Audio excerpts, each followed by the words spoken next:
Hello friends. तो कल अपन time and distance पढ़ रहे थे। दो पार्ट अपन ने कंप्लीट कर लिए थे। आज टाइम एंड डिस्टेंस का थर्ड पार्ट करेंगे और इसको कंप्लीट करेंगे। तो मैंने कल आपको एवरेज वाले क्वेश्चन करवा दिए थे।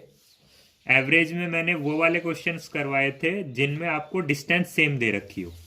तो डिस्टेंस सेम दे रखी हो तो आप डायरेक्ट फार्मूला से निकाल सकते हैं। दोनों फार्मूले मैंने आपको करवा दिए थे। आज मैं आपको एवरेज का, जैसे आपको अगर सेम डिस्टेंस नहीं दे रखी हो, मान लीजिए आपको बोल दिया जाए कि एक आदमी है, ये 10 किलोमीटर डिस्टेंस तो ट्रेवल करता है 20 की स्पीड से, 20 किलोमीटर पर आवर। और अगला 20 करता है 10 की स्पीड से। अगला अगले 30 किलोमीटर कवर करता है 15 की।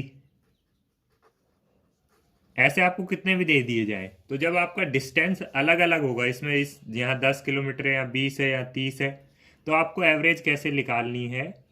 फिर आपको एवरेज का जनरल फॉर्मूला यूज करना है, टोटल डिस्टेंस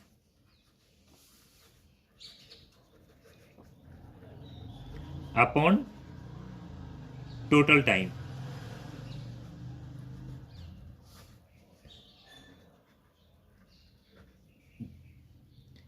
ठीक है। अब देखिए अपना टोटल डिस्टेंस क्या है, 10 kilometre plus 20 kilometre plus 30 kilometre. ठीक है। और नीचे क्या आता है, टोटल टाइम। लेकिन टाइम तो अपने को कहीं याद दे नहीं रखा है, तो टाइम कैसे निकालेंगे। इस वाले का टाइम निकालने के लिए speed is equal to distance upon time होता है। स्पीड दे रखी है और डिस्टेंस दे रखा है, तो टाइम आ जाएगा अपना। तो time is equal to distance upon speed. तो T1 अगर मैं निकालूं, डिस्टेंस है 10 और स्पीड है 20, मतलब 1/2। 1/2 प्लस दूसरे का ऐसे ही निकालेंगे, डिस्टेंस है 20, स्पीड है 10, तो ये आ जाएगा 2। और तीसरे का ऐसे ही निकालेंगे तो डिस्टेंस है 30 और स्पीड है 15, तो ये 2। ठीक है। अब इसको आप सॉल्व कर लेंगे, सॉल्व करके आंसर क्या आ जाएगा, 30 और 30 60 अपॉन 2 2 4 और 4.5। 4.5 मतलब 9/2। ये 2 ऊपर चला जाएगा, एलसीएम लेंगे तो ये आ जाएगा आपका 120/9। 3 से काटेंगे, ये 3 टाइम्स, ये 40 इज इक्वल टू 40/3 आपका आंसर आ जाएगा। वैसे लिखना चाहें तो 13:1/3। ठीक है। तो जब भी आपको डिस्टेंस अलग अलग दे रखी हो तो आपको एवरेज डिस्टेंस निकालने, एवरेज स्पीड निकालने के लिए आपको जनरल फार्मूला यूज करना है, जो कि आप 11th 12th में पढ़ते थे, total distance travel upon total time taken. ठीक है। इसके बाद में अपन ने 2 टाइप के सवाल पढ़ लिए थे। तीसरी टाइप के जो सवाल आते हैं वो आते हैं यूजुअल टाइम वाले। ठीक है।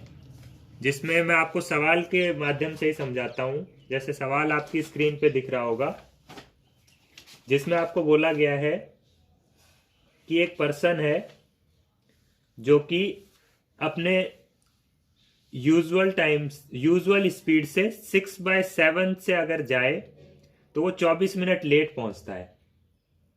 तो एक्चुअल टाइम पे पहुंचने के लिए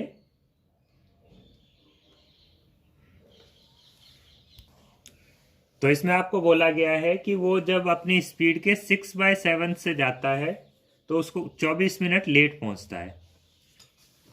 ठीक है। तो वो अपनी एक्चुअल स्पीड, या आप यूजुअल स्पीड बोल दीजिए, एक्चुअल स्पीड बोल दीजिए, एक्चुअल स्पीड से जब जाएगा तो उसको कितने मिनट लगेंगी, ये आपसे पूछा गया है। ठीक है। तो इसके लिए एक फॉर्मूला होता है। जैसे मान लीजिए आपको ये फ्रैक्शन दिया रहेगा एक तो क्वेश्चन में, और एक ये दिया रहेगा कितने मिनट जल्दी पहुंच रहा है या कितने मिनट लेट पहुंच रहा है। ठीक है। इस फ्रैक्शन को अगर मैं मान लूं, ऊपर वाली को मान लीजिए x और नीचे वाली को मान लीजिए y, ताकि हम फॉर्मूला बना सकें, जनरल फॉर्मूला। तो इसके लिए होता है एक्चुअल टाइम या यूजुअल कह लो, इज इक्वल टू होता है x upon difference between x and y, ठीक है, इंटू टी। अब देखिए, जब आपको बोलेगा 6/7 ऑफ इट्स यूजुअल स्पीड, तो यहाँ पे x की वैल्यू 6 और y की वैल्यू 7 और 24 मिनट लेट पहुंचता है, तो t बराबर 24 अपने को रखना है।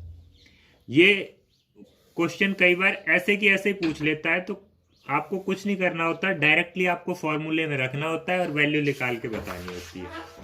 तो इसमें आपको यूजुअल टाइम पूछा है, तो इसमें आप कैसे निकालेंगे, x की जगह ऊपर वाला नंबर 6, नीचे क्या है, difference between x and y, मतलब इन दोनों का डिफरेंस, 6 और 7 में डिफरेंस कितना है, 1, ठीक है, इनटू में कितना लेट या कितना जल्दी पहुंचता है वो टाइम 24,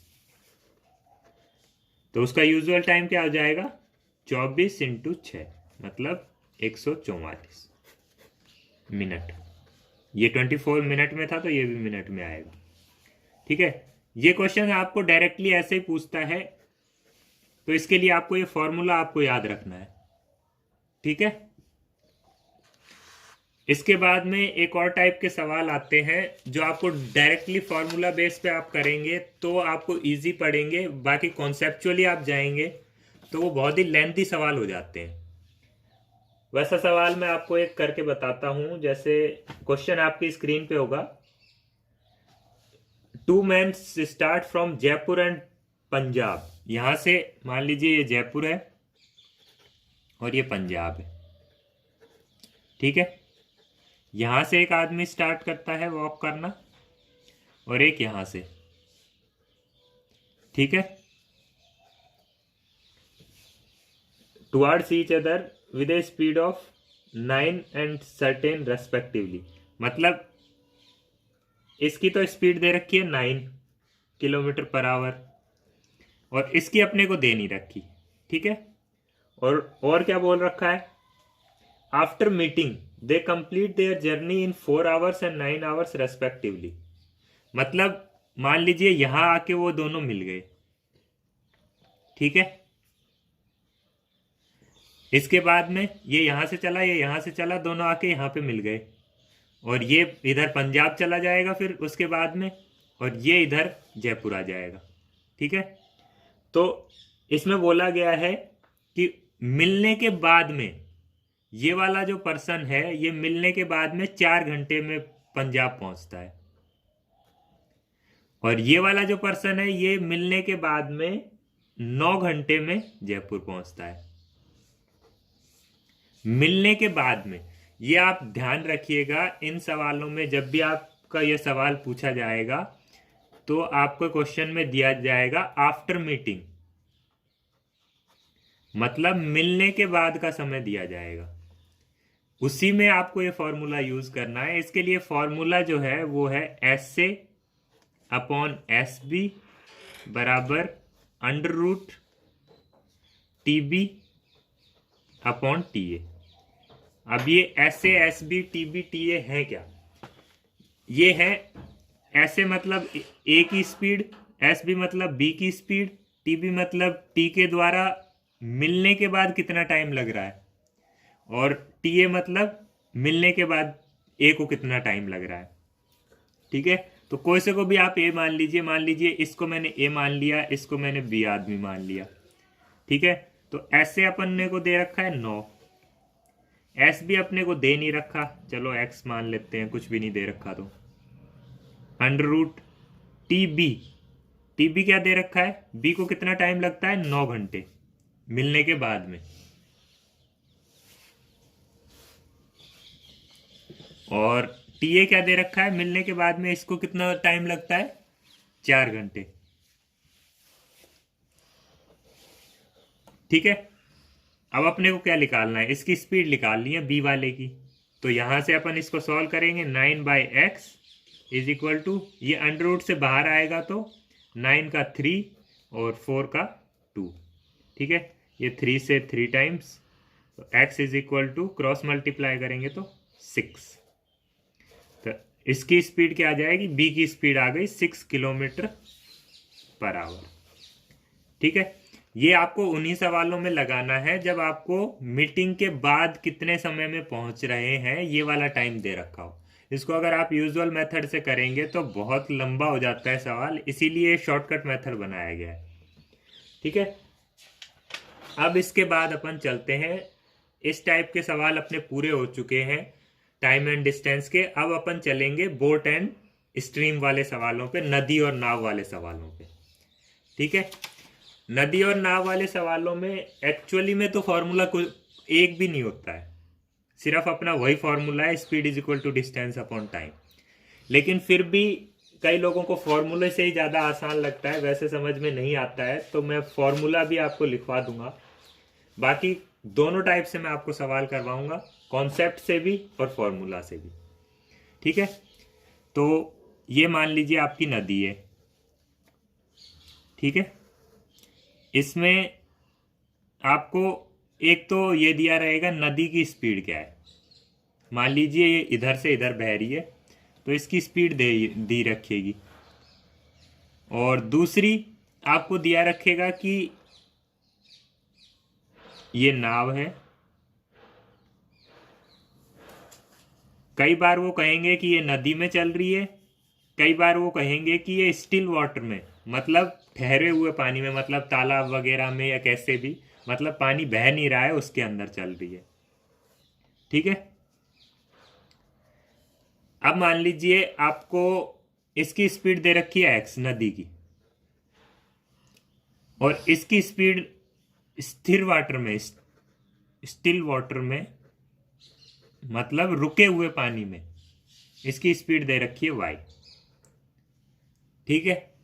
तो आपको ये पूछा जाए कि भाई जब ये नाव इस नदी में चलेगी और इस तरफ चलेगी, जब नदी की तरफ मतलब बहाव की तरफ चलेगी तो इसकी स्पीड क्या हो जाएगी।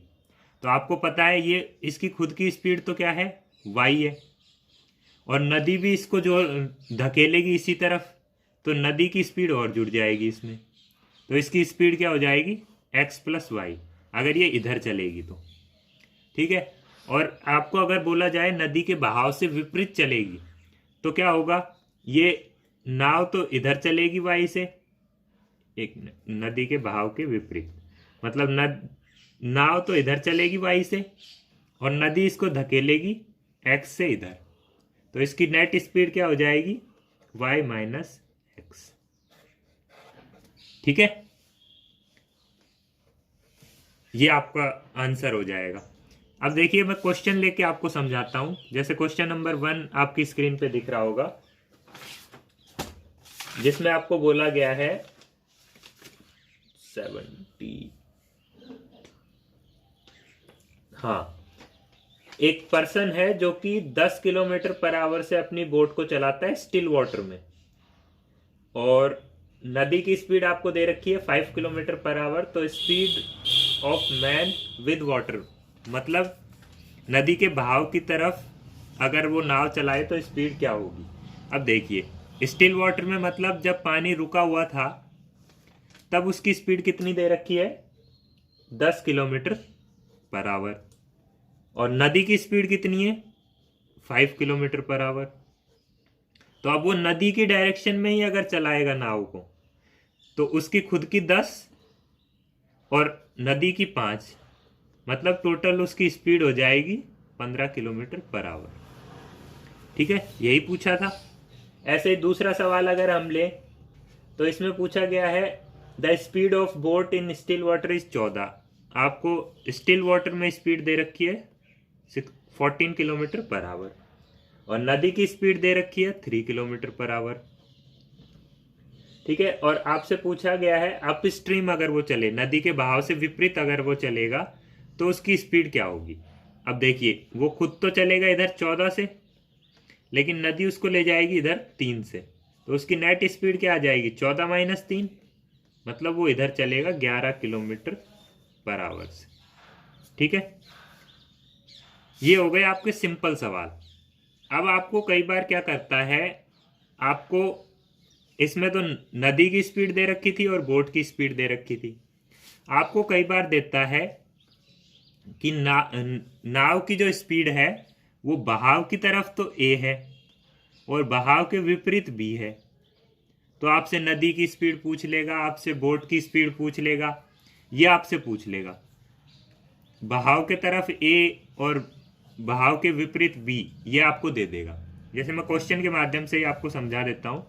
जैसे क्वेश्चन अगर हम लें तो इसमें बोला गया है the speed of A boat up stream is 2 kilometre and down stream is 8 kilometre per our. The speed of boat in still water, मतलब जब नदी के बहाव की तरफ चल रही है तब तो उसकी स्पीड है 8 किलोमीटर पर आवर, और जब नदी के बहाव के विपरीत चल रही है तो उसकी स्पीड है 2 किलोमीटर पर आवर। नदी अपनी इस साइड जा रही है। ठीक है, अब ये तो आपको पता चल रहा होगा नदी इसी साइड जा रही होगी, क्योंकि तभी इसकी स्पीड ज़्यादा हो गई। बहाव के साइड चलेगा तभी तो स्पीड ज़्यादा आएगी, और विपरीत चलेगा तो स्पीड कम हो जाएगी। तो आपको अगर पूछे कि भाई इसकी स्पीड क्या होगी, बोट की स्पीड क्या होगी, नदी की स्पीड क्या होगी, तो आपको सिंपली क्या करना है, इसका फॉर्मूला होता है a प्लस बी अपॉन 2 और a माइनस बी अपॉन 2। अब ये आप पेपर के टाइम पे ये भूल जाते हो कि ये a प्लस बी अपॉन 2 वाला फॉर्मूला कब लगेगा और a माइनस बी अपॉन 2 वाला फॉर्मूला कब लगेगा। ये इससे एक से तो निकलती है नाव की स्पीड और दूसरे से निकलती है नदी की स्पीड। तो आप इन दोनों में कभी कंफ्यूज मत होना। आपको जिससे भी ज्यादा आंसर मिलेगा, मतलब a प्लस बी से हमेशा ज्यादा आंसर मिलेगा, तो वो तो क्या होगी, नाव की स्पीड होगी। और जिससे भी कम मिलेगा, a माइनस बी से हमेशा कम आंसर मिलेगा, तो ये होगी नदी की स्पीड। ऐसा क्यों है? क्योंकि आप कभी भी देखिए, नदी की जो स्पीड है वो नाव की स्पीड से हमेशा कम ही रहेगी, नहीं तो वो विपरीत दिशा में चल ही नहीं पाएगा। मान लीजिए नदी है और किसी को इस साइड जाना है, नदी बह रही है 5 की स्पीड से और वो मान लीजिए 2 की, उसकी खुद की स्पीड है 2 की, तो वो इधर थोड़ी जाएगा। नदी उसको 5 से इधर ले जाएगी, वो 2 से इधर फड़फड़ाता रहेगा, वो 3 से actual speed 3 kilometre per our से इधर जाके आगे जाके खाई में गिर जाएगा, मर जाएगा। ठीक है, तो नदी की स्पीड हमेशा कम रहेगी नाव वाले की स्पीड से। तो आपको कब ये फॉर्मूला लगाना है, कब ये लगाना है, इसमें कंफ्यूज नहीं मत होना कभी भी। a प्लस बी अपॉन 2 से नाव की स्पीड आएगी और a माइनस बी अपॉन 2 से नदी की स्पीड आएगी। चलिए क्वेश्चन हम लेते हैं। क्वेश्चन अपन ने लिया था ये वाला, हाँ, 8 किलोमीटर पर आवर और 2 किलोमीटर पर आवर। तो अगर आपसे नाव की स्पीड पूछी है तो 8 प्लस 2 अपॉन 2 मतलब 5, और नदी की स्पीड पूछी है तो 8 माइनस 2 अपॉन 2 मतलब 3। ये आपकी नाव की स्पीड है और ये नदी की स्पीड। आप चेक भी कर सकते हैं, ये नाव की स्पीड थी 5, 3 नदी की स्पीड थी, तो जब बहाव के तरफ चलेगा तो दोनों ऐड हो जाएंगी, 5 और 3 8, यही दे रखा था सवाल में। और अगर विपरीत चलेगा तो दोनों माइनस होंगी, तो 5 में से 3 2, तो बहाव के विपरीत 2 दे रखी थी। ठीक है, इसी टाइप का एक और सवाल मैं ले लेता हूं। इसमें दे रखा है speed of boat in up stream and down stream is 3 and 13, मतलब बहाव के विपरीत तो दे रखी है 3 किलोमीटर पर आवर और बहाव की तरफ दे रखी है 13 किलोमीटर पर आवर। और आपसे पूछा क्या है, पूछा है कि नदी की स्पीड क्या होगी। तो नदी की क्या होगी, फॉर्मूले अपने पास वही है। नदी की हमेशा क्या होती है, कम होती है, तो a minus B upon 2, 13 minus 3 upon 2 मतलब 10/2, तो कितना आ जाएगा, 5 आ जाएगा। 13 माइनस 3/2 तो 5। ठीक है, ये अपना आंसर आ जाएगा। इसके बाद में ये तो आपके हो गए सिंपल सवाल जो बेसिकली फॉर्मूला पे बेस होते हैं, जो बहुत ही सिंपल होते हैं, देखते ही आपका आंसर आ जाना चाहिए। इसके बाद में थोड़े से लेंदी सवाल अपन ले लेते हैं। जैसे नेक्स्ट क्वेश्चन आपकी स्क्रीन पे दिख रहा है, जिसमें बोला गया है कि एक आदमी है जो 32 किलोमीटर चलता है 4 घंटे में अलोंग द करंट, मतलब नदी के बहाव की तरफ। मान लीजिए ये नदी है और ये इस तरफ बह रही है, ठीक है, और आदमी को यहां से यहां जाना है। ये डिस्टेंस है 32 किलोमीटर की, ठीक है। तो वो इसे इधर से इधर जाता है, तब तो 4 घंटे में कवर करता है, ठीक है। और अगर विपरीत कवर करता है, मतलब नदी के बहाव के अपोजिट, तो 8 घंटे में कवर कर रहा है। तो आपसे पूछा गया है find the speed of water, नदी की स्पीड बतानी है आपको कितनी है, ठीक है। अब आप देखिए ये 32 किलोमीटर का डिस्टेंस है, वो इधर जा रहा है तो 4 घंटे लग रहे हैं और इधर आ रहा है तो 8 घंटे लग रहे हैं, ठीक है। आपको ये निकालना है कि पानी की स्पीड कितनी है या आदमी की स्पीड, बोट की स्पीड कितनी है, ये आपको पूछा जाएगा। अब आप देखिए अगर हम इस तरफ जाने की स्पीड निकाल लें और इस तरफ आने की स्पीड निकाल लें तो अपना काम हो जाएगा। अब इस तरफ जाने की स्पीड कैसे निकालेंगे, 32 तो डिस्टेंस है, डिस्टेंस अपॉन टाइम क्या होता है, स्पीड, और 4 घंटे लग रहे हैं, तो स्पीड कितनी आ गई, 8 किलोमीटर पर आवर। और वापस आने की स्पीड, डिस्टेंस तो वही है 32 और घंटे लग रहे हैं 8, तो यहां वापस आने की स्पीड हो गई 4 किलोमीटर पर आवर। अब देखिए अगर ये नदी की डायरेक्शन में चलता है तो इसकी स्पीड हो गई 8, और नदी के विपरीत चलता है तो इसकी स्पीड हो गई 4। अब पूछी किसकी है, नदी की, तो नदी की हमेशा क्या होती है, कम होती है, तो फॉर्मूला कौन सा, a-b/2, ठीक है। 8-4/2, 4/2, 2 की स्पीड नदी की, ठीक है। और आदमी की कितनी होगी, बोट की पूछे स्टिल वाटर में या आदमी की पूछे तो ये 2 है, और जब ये डाउन स्ट्रीम जा रहा था तो टोटल 8 हो रही थी, मतलब इसकी खुद की 6 होगी, तभी तो दोनों की जुड़ के 8 बन रही होगी। या फिर आप ऐसे भी निकाल सकते हैं a+b/2, वो भी यही आएगा, 8 और 4 12/2, 6 आंसर आएगा, ठीक है। इसके आगे नेक्स्ट सवाल अपन लेते हैं, जिसमें बोला गया है a boatman goes 30 kilometre along the current in 2 hours and goes 15 kilometer against the current in 5 hours, the speed of boat in still water, ठीक है। तो अब की बार क्या बोला गया है, वही नदी में जा रहा है एक बोटमैन, वो गया तो 30 किलोमीटर है, ठीक है, और 2 घंटे में गया है, नदी इधर ही बह रही है, और वापस आया है 15 किलोमीटर,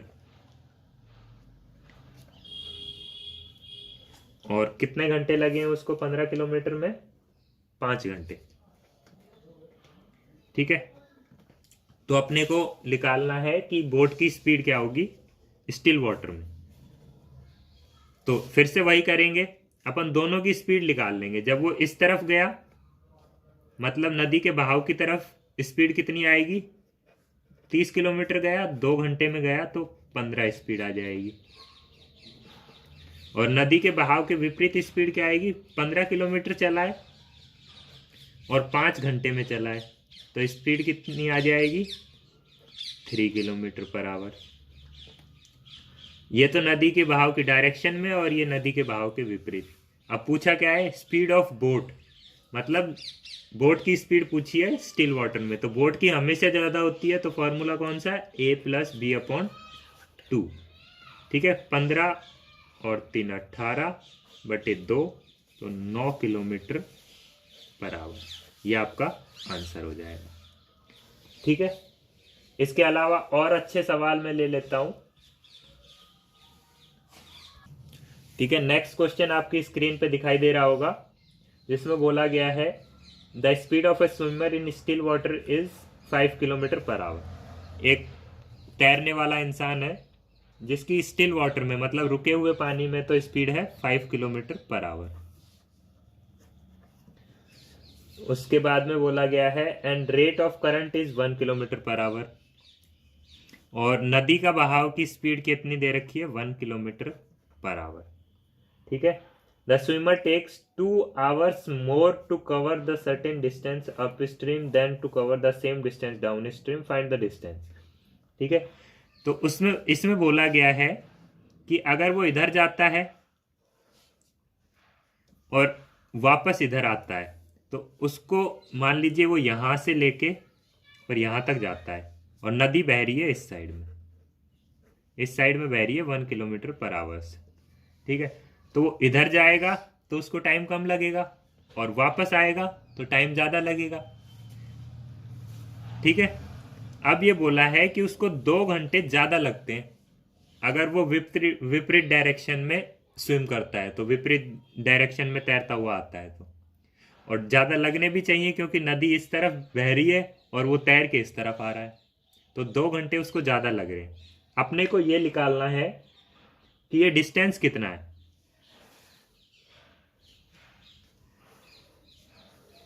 ठीक है। अब अपने को क्या दे रखा है? स्टिल वाटर में स्पीड दे रखी है 5 और नदी की स्पीड दे रखी है 1 और घंटे लग रहे हैं 2 ज्यादा। अब अपने को ये देखिए, आप मान लीजिए टोटल डिस्टेंस है d, अपने को ये d निकालना है, यही पूछा है। तो अपन जब वो इस साइड स्विम करके जा रहा था नदी की डायरेक्शन में, तो अपना टाइम कितना लगेगा? Time is equal to distance upon speed. तो तब उसको टाइम कितना लगेगा? डिस्टेंस तो d ही रहेगा और स्पीड उसकी कितनी होगी? 5 तो उसकी खुद की और 1 नदी की, क्योंकि नदी की डायरेक्शन में जा रहा है, तो 6। ये तो हो गया उसका जाने का टाइम। और जब वो वापस आएगा तो नदी इस तरफ बह रही है और वो इस तरफ स्विम करेगा, तो नदी उसको धकेलेगी 1 किलोमीटर से उधर और वो 5 किलोमीटर पर आवर से इधर आएगा, तो उसकी नेट स्पीड क्या हो जाएगी? अगर T2 हम बोले टाइम कितना लगेगा, तो डिस्टेंस तो वही रहेगा और स्पीड क्या हो जाएगी? उसकी खुद की थी 5 और नदी की थी 1, विपरीत डायरेक्शन में थी इसलिए माइनस हो गया, तो D/4। तो अब अपने को बोला क्या गया है कि ये टाइम और इस टाइम में अंतर कितना है? 2 घंटे का। 2 घंटे उसको ज़्यादा लगते हैं अगर वो इस डायरेक्शन में ट्रैवल करता है और इस डायरेक्शन में ट्रैवल करता है। ठीक है। तो अपने को बोला है T2 minus T1 is equal to 2। ये अपने को दिया गया है सवाल में कि अगर वो विपरीत डायरेक्शन में ट्रैवल करता है तो उसको 2 घंटे ज़्यादा लगते हैं, ये विपरीत डायरेक्शन में, ये सेम डायरेक्शन में। ठीक है। तो T2 की वैल्यू कितनी है? D/4 minus D/6 is equal to 2। Solve करेंगे, एलसीएम लेंगे, एलसीएम अपना आ जाएगा 24, 6D 4 छक्का 24 माइनस 6 चौक 24 4D इज इक्वल टू 2। तो अपना इसको उधर ले जाएंगे, 2D is equal to 2 into 24, ये 2 से 2 कट जाएगा, D is equal to 24 kilometre अपना आंसर आ जाएगा। ठीक है। तो कॉन्सेप्ट बेसिकली आपको वही याद रखना है कि नदी के डायरेक्शन में जाएगा तो नदी की स्पीड भी जुड़ जाएगी और नदी के विपरीत चलेगा तो नदी की स्पीड माइनस हो जाएगी। चलिए एक लास्ट सवाल और ले लेते हैं और इस टॉपिक को फिर फिनिश करते हैं। इसमें आपको बोला गया है Suresh can row a certain distance upstream, मतलब मान लीजिए नदी इधर जा रही है तो वो एक डिस्टेंस इधर से इधर आता है 9 घंटे में। ठीक है। And down stream same distance in 6 hours, और अगर इधर जाता है तो नदी की स्पीड भी जुड़ेगी तो उसको टाइम कम ही लगना चाहिए और दे रखा है 6 घंटे लगते हैं। ठीक है। If the speed of current is 3 find the speed of Suresh. अब दे रखा है नदी की स्पीड दे रखी है अपने को 3 किलोमीटर पर आवर। अपने को ये बताना है कि सुरेश की स्पीड कितनी। ठीक है। फिर से वही करेंगे। ये डिस्टेंस मान लीजिए d है, अपने को डिस्टेंस दे नहीं रखी तो d मान लिया अपन ने। तो जाते वक्त कितना टाइम लगेगा, मान लीजिए वो इधर गया था नदी की डायरेक्शन में, तो टाइम कितना लगेगा, 6 घंटे। और स्पीड क्या होगी, अब इस सुरेश की स्पीड अपने को दे नहीं रखी, टाइम दे रखा है 6।